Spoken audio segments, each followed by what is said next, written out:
Assalamualaikum anak-anak. Selamat pagi semuanya. Nah, sebelum kita memulai pelajaran pagi hari ini, ayo kita berdoa menurut agama dan kepercayaan masing-masing. Doa dimulai. Nah, doa selesai. Nah, di sini ibu akan bertanya kepada kalian. Siapa di sini teman yang tidak hadir ke sekolah? Apakah hadir semua teman-teman? Hadir semua. Alhamdulillah. Nah, sebelum kita memulai pelajaran pada hari ini, yuk kita menyanyikan lagu wajib nasional, yaitu tentang berjudul Satu Nusa Satu Bangsa. 1, 2, 3. Satu bangsa, Satu bangsa, satu bahasa kita. Tanah air pasti jaya untuk selama-lamanya. Indonesia Nusantara, Indonesia tercinta. Bangsa-bangsa dan bahasa kita bela bersama. Nah, itu tadi lagu wajib nasional. Kita harus menghafalnya. Nah, di sini tujuan pembelajaran kita pada hari ini yaitu tentang benda di sekitarku, yaitu tentang tema 3. Coba buka bukunya. Nah, sebelum kita memulai pembelajaran ini, memasukinya, di sini ibu ingin bertanya kepada kalian, apa aja itu benda di sekitarku? Ayo sebutkan. Contohnya ada kayu, ada kursi, ada meja, ada papan tulis, ada sapu, ada buku, ada lip, ada spidol. Contohnya ini ada laptop. Nah, ibu ingin bertanya. Nah, contoh benda yang terbuat dari meja itu apa? Contohnya, yang terbuat dari kayu itu. Nah, meja itu terbuat dari apa? Dari kayu. Makanya meja itu kuat. Kalau nggak dipatahkan, ya dia nggak bakal patah. Kayak kursi, dia terbuat dari kayu. Kayak ini, kayak daun sapu. Terus ini itu terbuat dari apa? Terbuat dari sawit. Nah, baru kita buka di subtema 2.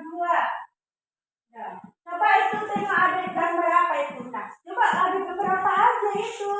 Ada gambar lemari, kursi, pensil, meja, terus ada kursi dan lemari. Kayu juga digunakan untuk membuat benda kerajinan. Contohnya misalnya yaitu patung dan figura. Berarti kan kayu itu nggak digunakan hanya untuk membuat meja dan kursi kan? Berarti bisa dibuat patung dan figura. Nah, kayu adalah bagian dari pohon. Contohnya pohon kayak ada bisa buat dari kayak pohon durian yang besar kayak pohon jati. Berarti juga agar apa? Agar kuat, agar dia bertahan lama, agar tidak mudah patah. Kemudian mengambil bagian batang untuk diolah menjadi berbagai macam benda. Perubahan dari batang kayu menjadi benda-benda tersebut melalui proses yang berbeda-beda. Iyalah, kalau kita membuat meja sama kursi, kan prosesnya berbeda-beda. Sedangkan aja bentuknya aja sudah beda kan? Nah, gitu. Nah, sebelum kita membuat, pertama-tama cara membuatnya itu yaitu batang pohon ditebang. Batang pohonnya itulah ditebang disebut kayu gelondongan atau log. Baru kemudian log dikirim ke pabrik atau pusat penggergajian. Pengiriman log menggunakan angkutan khusus kayak seperti mobil besar karena kayu itu dia besar sekali, kayak seperti truk melalui darat atau kapal melalui sungai. Nah, setelah itu log dipotong-potong sesuai keperluannya. Contohnya keperluannya itu membuat kayak kursi, kayak meja gitu. Nah, baru untuk menghindari jamur dan serangga yang dapat menyerang kayu, maka kayu perlu dikeringkan agar tidak dimakan oleh rayap-rayap atau serangga lainnya. Cara hanya dengan dijemur. Kayu dijemur sekitar 2 hingga 4 minggu. Nah, setelah dijemur, kayu siap diolah sesuai keperluannya. Kayu dapat dipilih menjadi bahan dasar benda. Kenapa?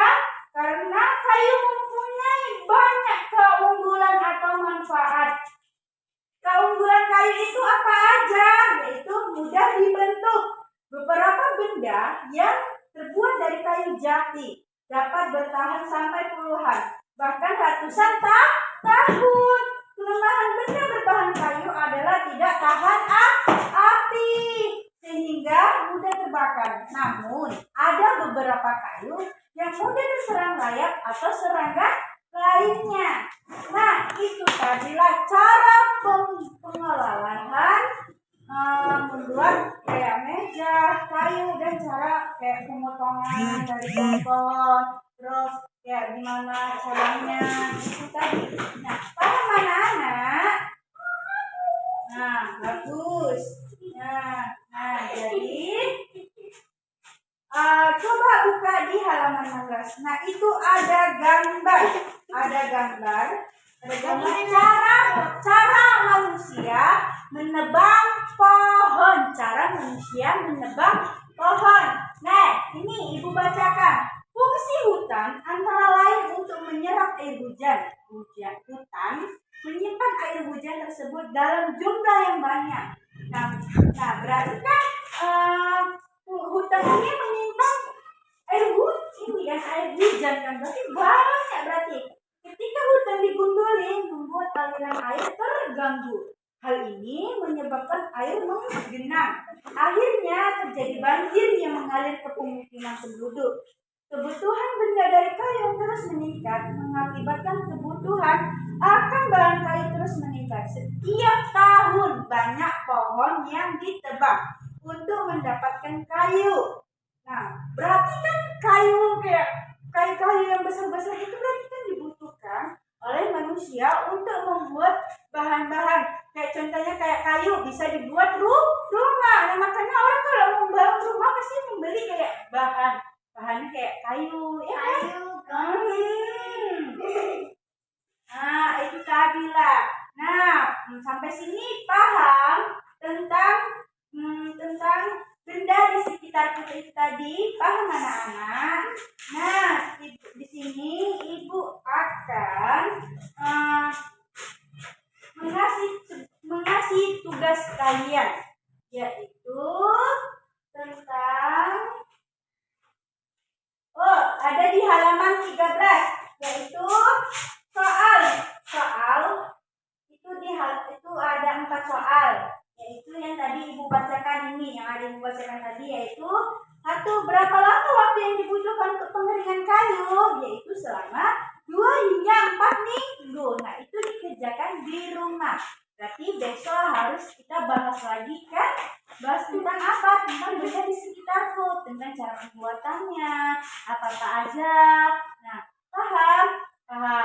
Nah, tadilah tentang bahas benda di sekitarku.